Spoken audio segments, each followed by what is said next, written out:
오늘은 특별히 사순절 첫째 주일이고 청년 주일입니다. 기독교인에게 사순절은 하나님과 가장 가까워지는 절기라고 할 수 있습니다. 한국 교회에게 청년은 가장 소중한 존재입니다. 그래서 오늘 예배는 우리에게 매우 소중한 예배입니다. 바라기는 우리 이 예배를 통해 사순절, 우리 인생에서 가장 뜨거운 사순절이 시작되기를 간절히 바랍니다. 이번 사순절에 어느 때보다 더 하나님과 가까이 하고 또 하나님을 사랑하는 마음이 저와 여러분 가운데 가득하기를 간절히 바랍니다. 그래서 사랑하는 우리 청년들과 또 우리의 자녀들과 다음 세대에게 예수님은 이렇게 믿는 거다 하고 멋지게 이야기해주고 또 복된 길로 인도하는 저와 여러분 되기를 주님의 이름으로 축원합니다. 한국사 일타 강사로 유명한 최태성 선생님이라는 분이 계십니다. 아시는 분도 많이 계실 텐데 지난 3월 1일에 3.1절 특집으로 아는 형님이라는 프로그램에 출연을 했는데 내용이 꽤 재밌더라고요. 최태성이라는 이름을 아마 한국에서는 가장 유명한 일타 강사 중에 한 분이기 때문에 이름은 몰라도 돌아가셔서 얼굴 보면 이 사람 할 것입니다. 모르는 사람이 없을 정도로 유명한 그런 일타 강사입니다. 이분이 지금도 이야기를 해요. 자신이 만약에 사교육 시장으로 나가면 1년에 최소 200억 정도의 매출은 올릴 수 있다. 여전히 사교육 시장에서 자신을 향해 프로포즈도 이어지고 있다. 그런데 안 나간다. 여전히 나는 무료로 한국사 강의를 제공한다. 라고 이야기를 합니다. 그러니까 그 아는 형님의 김희철이라는 그 연예인이 아니 왜 그 사교육 시장으로 나가는 게 뭐 죄를 짓는 것도 아니고 잘못을 하는 것도 아닌데 왜 그런 선택을 하지 않느냐라고 또 물었더니 하는 말이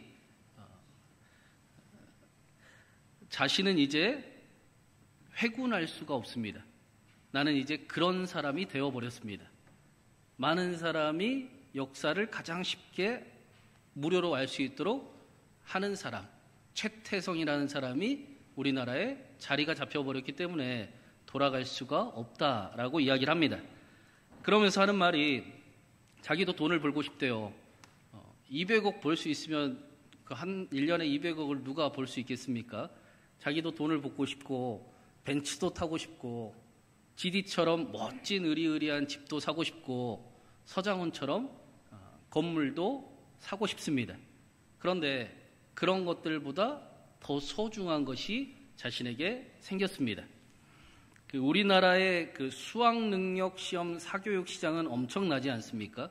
우리나라의 사교육은 교육열만큼 엄청난 그 시장을 이루고 있습니다. 그런데 한국사는 특별히 우리나라의 사교육 시장이 존재하지가 않습니다. 우리나라는 한국사에 사교육 시장이 없습니다. 왜냐? 이 최태성 선생님이 무료로 가장 좋은 강의를 그냥 뿌리고 있기 때문에 사교육 시장이 생길 수가 없습니다. 우리나라의 그 어마어마한 사교육에 대한 열풍을 이분이 혼자 막았습니다. 자신이 우리나라의 한 부분을 책임지고 있다는 그 사실이 삶의 이유이고 삶의 힘이 된다라고 이야기를 합니다. 처음부터 이런 삶을 꿈꾼 건 아니었습니다. 원래는 그 텔레비전에 내가 나왔으면 정말 좋겠네. 그런 마음으로 시작을 했대요. 근데 하루는 강의를 했는데 한 그 외딴 섬에 있는 여학생이 댓글을 달았답니다. 선생님, 정말 죄송한데 저도 선생님 강의 말고 사교육 인강 듣고 싶어요. 근데 우리 집 가난해요. 그러니까 그거 알고 강의 좀 제대로 잘 해주세요. 라고 그렇게 글을 남겼다라고 합니다. 원래는 별 생각이 없이 시작을 한 일이었는데 이 댓글을 보고 누군가는 나에게 자신의 인생을 걸고 있구나 라는 생각을 하게 됐습니다. 나는 그냥 아무런 의미 없이 살아가는 사람이 아니라 누군가에게는 의미가 되고 존재가 되고 또 힘이 되는 사람이었구나 하고 대충 하면 안 되겠다라는 생각을 그때부터 했습니다. 그리고 그때부터 우리나라에 있는 강의는 다 듣고 최고의 강의를 만들려고 공부를 열심히 합니다. 자신의 강의는 돈이 없어서 듣는 강의가 아니라 돈이 있어도 들을 수밖에 없는 강의를 만들겠다라고 생각을 하고 열심히 공부해서 지금은 돈이 있어도 꼭 들어야 되는 한국사 강의 1타 강사가 되었습니다. 대한민국의 사교육을 없애버리는 사람이 되었습니다. 우연한 기회에 삶의 의미를 발견하고 그 일을 위해 최선을 다했습니다. 허투루 살지 않습니다.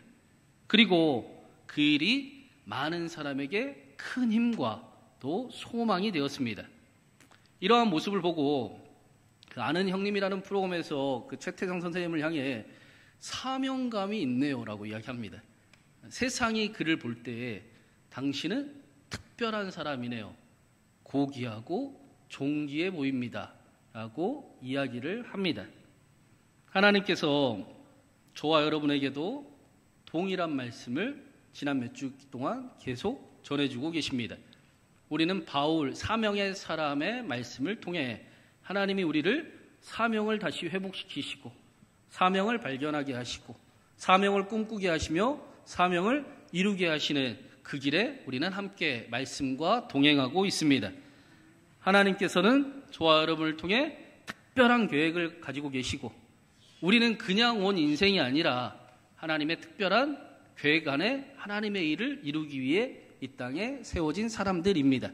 우리는 하나님의 부르심을 받은 사람들입니다.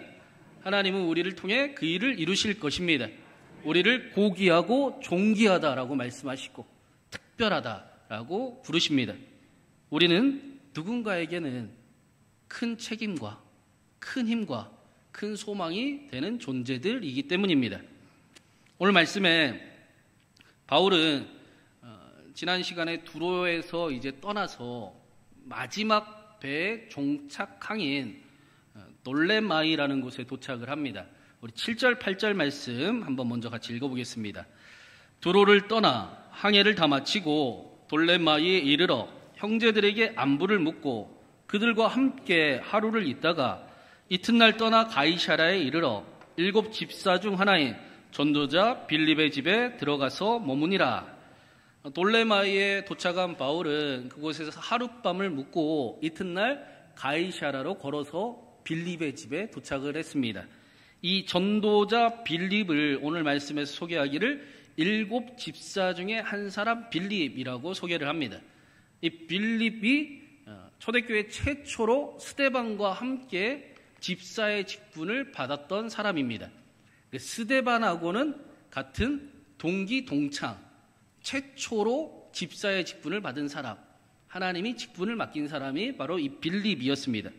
그런데 당시에 이 바울은 스데반을 순교하기에 가장 앞장섰던 사람이었고 초대교회를 박해하는 데 가장 앞장섰던 사람이었습니다. 그래서 사실은 빌립과 바울의 관계는 원수 같은 관계여야 했습니다. 바울은 몰라도 빌립에게는 내 사랑하는 동기, 스데반을 순교시킨 사람, 내가 사랑하는 초대교회를 너무나도 흔들고 위태롭게 했던 사람, 그 사람이 바로 바울이었습니다. 빌립에게는 원수 같아야 맞습니다. 그런데 오늘 말씀은 바울이 환난과 결박이 있는 예루살렘에 들어가기 바로 직전에 마지막으로 자신의 마음과 자신의 몸을 맡긴 곳이 바로 전도자 빌립의 집이다라고 말씀하고 있습니다. 복음 안에서 빌립과 바울의 관계가 회복이 되었습니다. 일반적인 용서를 했다는 이야기가 아닙니다. 복음이 빌립과 바울을 변화시켰습니다. 그들의 상처난 마음을 만지고 또 그들의 삶을 겸손하게 만들었습니다. 복음이 자신의 돌이킬 수 없는 그 잘못들을 다시 돌아가게 하는 은총을 선물해 주었고 용서할 수 있는 용기로 다가왔습니다. 복음 안에서 원수가 친구가 되고 교회가 되었다라고 말씀을 합니다. 그리고 오늘 말씀에 이런 빌립에 대해 소개하기를 8절에 보니까 전도자 빌립이라고 소개하고 있어요. 우리가 사도행전 8장부터 빌립에 대해서 사실은 말씀을 자세히 나눴습니다. 빌립은 초대교회 최초의 선교사입니다. 처음으로 초대교회가 흩어지게 되었고 그때 가장 먼저 등장한 사람이 사마리아에 가서 복음을 전한 빌립을 우리가 이미 보았습니다. 빌립은 사도들을 통해서만 나타나던 당시에 복음의 능력과 기적과 치유의 역사가 빌립을 통해 최초로 나타나게 되었다라는 사실을 보여준 인물이기도 합니다. 사도들을 통해서만 하나님의 능력이 나타나는 줄 알았는데 빌립을 통해서도 저와 여러분을 통해서도 그 사도들의 복음의 능력이 동일하게 나타난다라는 사실을 우리에게 알게 한 사람이 바로 빌립입니다. 빌립이 사마리아에서 예수님의 복음을 전하자 귀신 들린 자의 귀신들이 쫓아졌습니다. 중풍병자와 지체장애인들의 아픔과 또 연약함이 고쳐지는 표적이 나타났습니다. 사마리아에 놀라운 기쁨이 충만했다라고 말씀을 합니다. 당시의 유대인들은 사마리아인들을 부르기를 하나님께로부터 버림받은 사람들이라고 인식했습니다. 그래서 상종도 하지 않는 사람들이었습니다. 이 사실을 사마리아인도 알고 있었기 때문에 마찬가지로 유대인들을 저주하고 상종하지 않았습니다. 뿐만 아니라 사마리아인들은 유대인들이 하나님께 버림받은 자다라고 말하는 것처럼 자신들이 하나님과 함께할 수 없는 존재다라고 여겼습니다. 자신들은 버림받았구나, 우리는 더 이상 하나님과 함께할 수 없구나라고 그 은연중에 그런 믿음이 깔려 있었습니다. 그런데 빌립을 통해 그렇게 하나님과 함께할 수 없고 하나님의 능력이 전혀 나타나지 않을 것 같은 그 불가능한 곳에 하나님의 가능성이 나타났습니다. 도저히 하나님과 함께할 수 없을 것이다 라고 여겼던 사람들이 빌립을 통해 하나님과 다시 함께하게 되었습니다. 그곳에 기쁨이 샘솟았고 복음의 능력이 나타났다라고 말씀합니다. 그런데 여러분 기억하실지 모르겠지만 빌립이 사마리아로 간 것은 선교사로 간 게 아니고 사실은 도망자로 간 거였습니다. 박해가 예루살렘에 임하자 어쩔 수 없이 사마리아로 도망갔었습니다. 최초의 선교사가 아니라 도망자와 같은 모습입니다. 사도들처럼 예루살렘에 남아서 신앙을 지키지 못하는 자기 자신의 부끄러워했을 수도 있습니다. 박해를 피해 도망치는 자신의 모습이 너무나 초라하고 또 도망자같이 여겨졌을 수도 있습니다. 그런데 하나님께서는 빌립을 도망자가 아니라 선교사로 사용하셨습니다. 복음이 전혀 나타나지 않을 것 같던 사마리아에 빌립을 통해 능력이 나타나게 하셨습니다.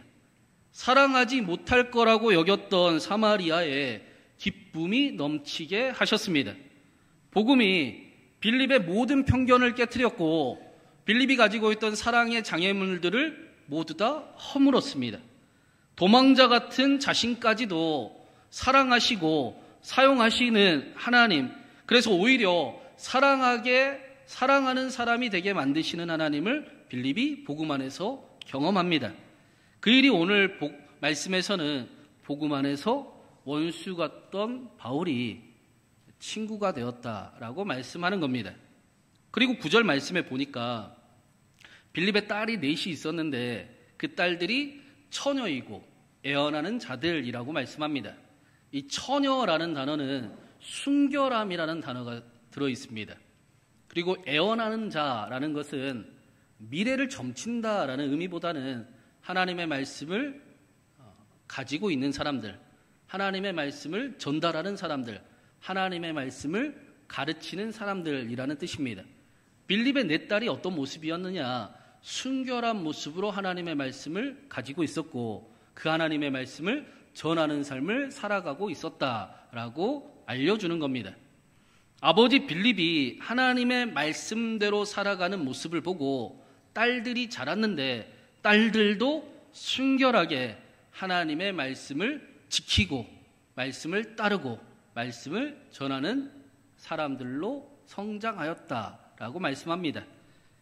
내 딸의 모습이 빌립이 이제까지 어떤 삶을 살아왔는지를 분명하게 정확하게 보여주고 있습니다. 그런데 그렇게 바울이 빌립의 집에 있을 때 아가보라는 선지자가 찾아옵니다. 이 아가보는 사도행전 11장에 그 대흉년을 정확하게 예언했던 선지자로 기록이 됩니다. 이 아가보가 하는 이야기가 바울의 허리띠를 가지고 자신의 손과 발을 묶더니 이 허리띠의 주인이 예루살렘에 가면 유대인들에게 끌려가고 이방인에게 넘겨지게 될 것이다 라고 예언의 말씀을 전합니다.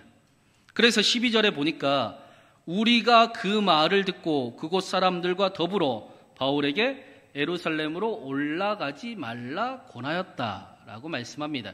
여기 우리가 라는 것은 바울이 이제까지 선교여행을 함께했던 그 누가와 디모데와 그 동행했던 일행들을 이야기하는 겁니다. 그들과 함께라는 것은 빌립의 집에 있던 사람들, 빌립과 그의 네 딸, 하나님의 말씀을 가지고 있던 사람들을 이야기합니다. 쉽게 이야기하면 바울을 빼고 그곳에 있었던 모든 사람들이 바울에게 예루살렘으로 올라가면 안 됩니다. 제발 여기서 멈춰 주십시오라고 울며 애원했다라는 것입니다. 그러자 바울이 어떤 반응을 보였는가? 우리 13절 말씀 한번 같이 읽어보겠습니다. 바울이 대답하되 여러분이 어찌하여 울어 내 마음을 상하게 하느냐? 나는 주 예수의 이름을 위하여 결박당할 뿐 아니라 예루살렘에서 죽을 것도 각오하였노라 하니 바울이 마음이 상하게 되었다. 이 상하다라는 단어가 산산조각이 나다, 부서지다, 마음이 깨트려졌다 그런 뜻이에요. 바울의 일행과 또 빌립의 가족이 울면서 자신을 말리는 그 모습을 보고 바울의 마음이 산산조각 나듯이 무너져 내렸습니다. 환난과 결박이 기다리던 예루살렘으로 가는 동안 바울에게는 많은 유혹이 있었습니다. 예배소의 장로들도 있었고 두로의 제자들도 있었습니다. 그런데 이번에는 이제까지와 차원이 좀 다릅니다. 지금 여기 있는 사람은 바울에게 그래도 유일하게 자신의 마음을 가장 알아주던 사람들. 그래서 힘들고 어렵지만 끝까지 예루살렘으로 향해 같이 나아가던 사람들. 누구보다 바울의 마음을 잘 이해해주고 편이 되었던 사람들까지도 오늘 말씀에 예루살렘으로 올라가지 마십시오라고 말립니다. 끝까지 버티고 있던 바울의 마음이 무너져 내리는 것 같습니다. 사랑하는 사람들의 마음을 충분히 알기에 바울 역시도 마음이 편치 않았을 겁니다. 그런데 오늘 말씀에 보니까 바울의 마음이 산산조각 난 거는 그것뿐만이 아닙니다. 그 이유만이 아닙니다. 바울이 울면서 계속 애원하는 자신의 일행들과 빌립의 가족들에게 뭐라고 이야기를 하냐? 13절 마지막에 나는 주 예수의 이름을 위하여 결박당할 뿐 아니라 예루살렘에서 죽을 것도 각오하였노라. 그렇기 때문에 나는 계속 그 길을 걸어갈 겁니다. 라고 이야기합니다. 이 고백은 사실 바울만의 고백은 아닙니다. 초대교인들의 고백이 이와 같았습니다. 내가 그리스도와 함께 십자가에 못 박혔나니 이제는 내가 사는 것이 아니요 오직 내 안에 그리스도께서 사십니다. 나는 죽고 예수님으로 살겠습니다. 이것이 초대교회 성도들의 고백이었습니다. 초대교회 성도들은 나는 죽고 예수님으로 살기를 원합니다 하고 날마다 순교자의 고백을 하나님 앞에 드리는 삶을 살았습니다. 빌립의 고백이고 누가의 고백이고 모든 그리스도인의 고백입니다.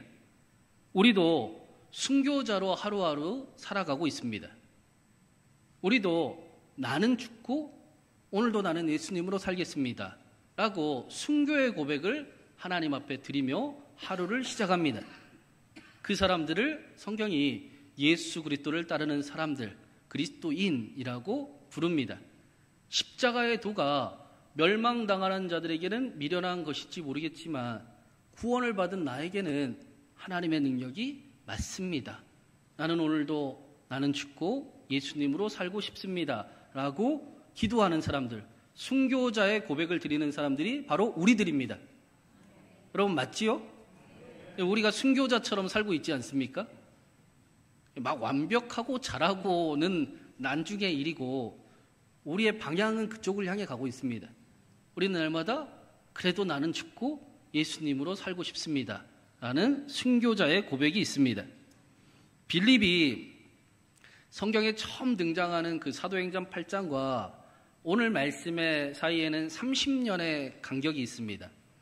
만약에 젊은 시절 그 빌립이 오늘 사도 바울의 고백을 들었다면 빌립 역시 나도 같이 가서 죽겠습니다 라고 분명히 이야기했을 겁니다. 빌립은 누구보다 복음의 기쁨을 경험했고 복음의 영광을 맛본 사람이었습니다.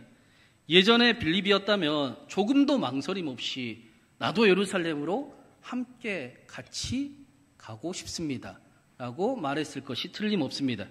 그런데 빌립이 지금은 하나님의 사명, 하나님의 말씀보다 자신의 안위가 먼저가 되어버렸습니다.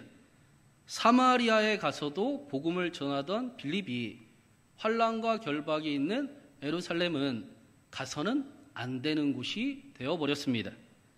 빌립이 여전히 전도자라는 칭호, 호칭을 가지고는 있지만 그의 삶에 복음의 능력과 복음의 능력이 사라져 버린 것일 수도 있습니다. 누구보다 복음의 영광을 경험했던 빌립이 이제는 십자가의 도가 미련한 것이니 꼭 그렇게까지 신앙생활 할 필요가 있겠습니까? 좀 똑똑하게 신앙생활 합시다 라고 바울을 말리고 있습니다. 복음의 능력 안에서 원수인 자기까지도 친구로 여겨주던 그 빌립이 누구보다 복음의 영광을 맛보고 나타내며 그 기쁨을 전해주던 믿음의 선배인 빌립이 그 처음 사랑을 잃어버린 모습에 바울의 마음이 산산조각이 나는 것 같습니다. 너무 힘이 듭니다. 믿음의 시작과 과정도 우리에게 중요하지만 믿음의 끝은 우리에게 훨씬 더 중요합니다. 우리가 다 하나님의 아들을 믿는 것과 아는 것이 하나가 되어 우리는 그리스도의 장성한 분량까지 자라나게 될 것이기 때문입니다. 하나님께서는 택하신 자를 부르시고 부르신 자를 의롭다 하시고 의롭다 하신 자를 영광스럽게 반드시 만드시기 때문입니다.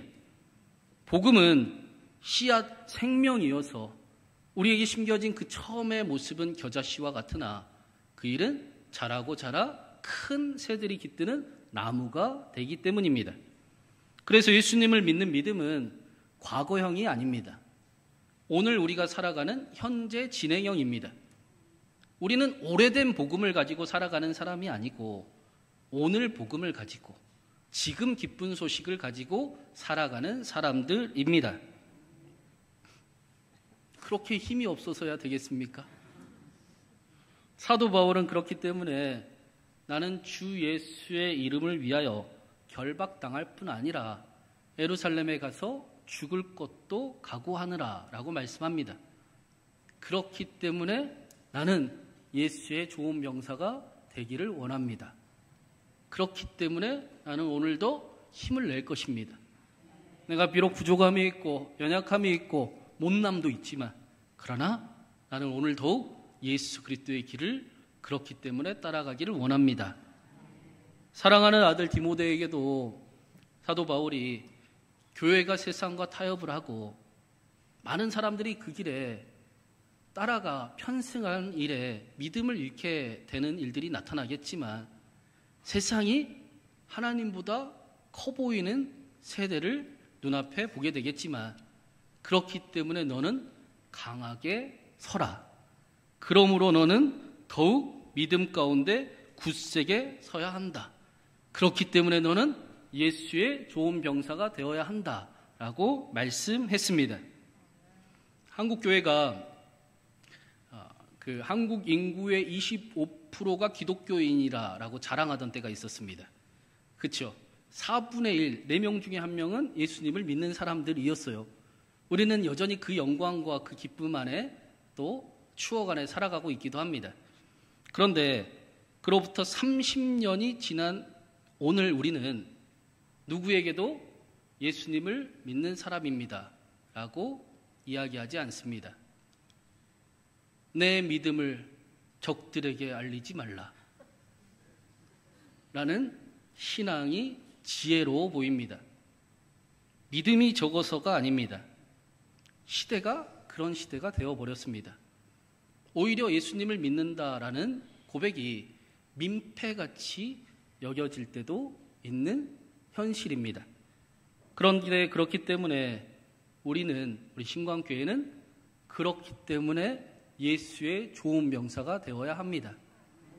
그렇기 때문에 더욱 믿음 안에 굳세게 서야 합니다. 오늘도 포기하지 않으시고 꿈꾸게 하시는 하나님과 함께 일어나야 합니다. 하나님께서 반드시 그 일을 이루실 것이기 때문입니다. 부르신 자를 의롭다 하시고 영화롭게 하실 것이 분명하기 때문입니다. 그런데 우리는 여전히 그 복음을 율법으로 만드는 큰 재주를 가지고 있지 않습니까? 복음을 이야기하는데 다시 율법으로 돌아가는 능력을 우리는 소유하고 있습니다. 눈에 보이는 것으로 삶을 판단하는 경향이 크기 때문입니다. 여러분, 과학자들, 특별 그 물리학자들은 차가움은 없다라고 이야기를 하지요. 여러분, 차가움이 있나요, 없나요? 차가움이 있을까요, 없을까요? 있어요? 차가움은 없대요. 과학으로는 차가움은 없습니다. 실체가 없습니다. 차가움은 열의 부재일 뿐입니다. 열이 없으니까 차갑게 느껴지는 것일 뿐입니다. 마찬가지로 어두움은 없습니다. 실체가 없습니다. 빛의 부재입니다. 그래서 우리가 어두움과 아무리 싸우려고 해도 우리는 백전백패할 수밖에 없습니다. 어두움은 실체가 없기 때문입니다. 그러면 우리가 어떻게 해야 됩니까? 어두움과 예쓰며 살아가는 것이 아니라 빛을 향해 나아가야 합니다. 빛이 우리 가운데 비추이면 어두움은 쏜살같이 사라지게 되어 있습니다. 우리는 어두움과 싸우는 삶이 아니라 빛을 향해 나아가는 삶을 살아가야 합니다.